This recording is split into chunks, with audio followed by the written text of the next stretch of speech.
Dear aliens, the time to invade is now. Don't wait. There couldn't be a better time. Our president is 2 sheets to the wind. This might be the only time you'd invade that you wouldn't be interested in saying, "Take me to your leader." If Biden saw you coming, he'd probably invite you over to have ice cream and talk about alley cats. And you better get busy.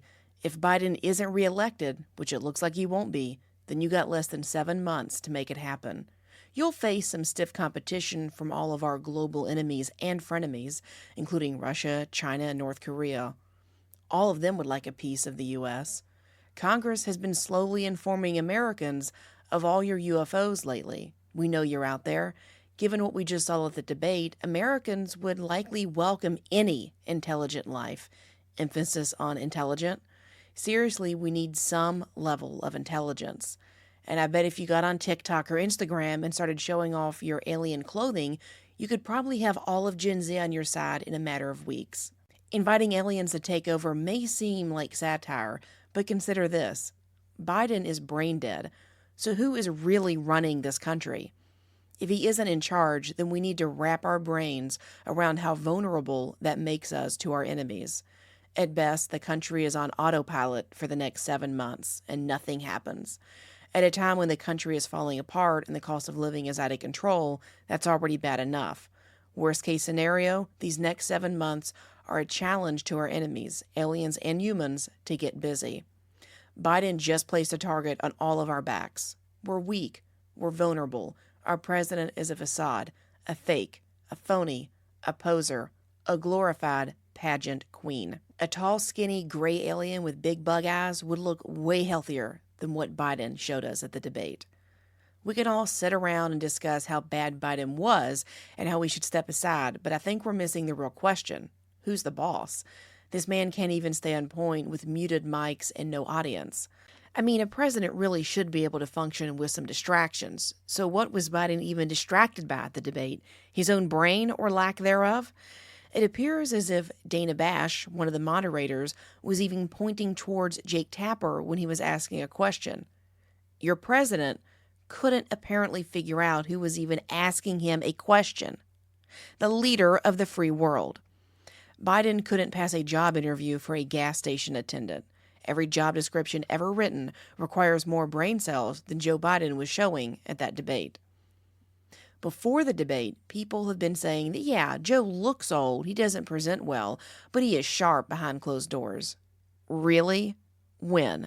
Because it looks like those around him have been lying, and the legacy media have been more than eager to prop up that lie. If Biden is so bad that everyone thinks he should not run for re-election, then is he strong enough to continue being president? I don't want Kamala Harris as president any more than you do, but this question has to be asked. Sure, he just has under 7 months left on this term anyways, so it seems like a lot of hassle to invoke the 25th Amendment. But again, that's 7 months of running the United States, a global superpower. We're in the middle of 2 proxy wars with Russia and Hamas. Bare minimum, if you let him ignore the economy and every other issue on the docket, this man could very well have to run a war. He is the commander-in-chief, after all. Joe Biden is what stands between us and nuclear war. What happens when these 2 proxy wars become real wars? Who is comfortable with him launching airstrikes and making decisions? Not me, but let's go back to that original question. Who is really running the country? Sure hasn't been Joe Biden. Everyone paying attention saw the signs, the stumbles, the fumbles, the gaffes, the vacant stares.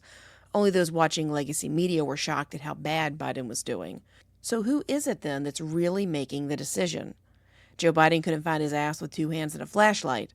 They might wheel him out every so often to perform like a president, but he isn't really the president. Is Obama helping out? Is it a group effort from the cabinet? Is Nancy Pelosi calling the shots? Or Kamala Harris? Or has a more nefarious cabal stepped in, like a gang of people from the Bilderberg Group, the Trilateral Commission, or the World Economic Forum? Who is it that's keeping things together? Jill Biden? I can't imagine her being smart enough to do it. So when you're not worried about inflation, nuclear war, gas prices, or stagnant wages, try and figure out who the real president is. That's a question that is sure to keep you up at night. Mark your calendar for July 25th through 27th. Ladies Love Politics will be attending the Bitcoin 2024 conference. Join me online as I cover the event, or grab a ticket and see for yourself the wonderful world of Bitcoin. Ladies Love Politics is a proud media partner of Bitcoin 2024. In the meantime, be sure to follow the Ladies Love Politics channel on TikTok, YouTube, and Instagram.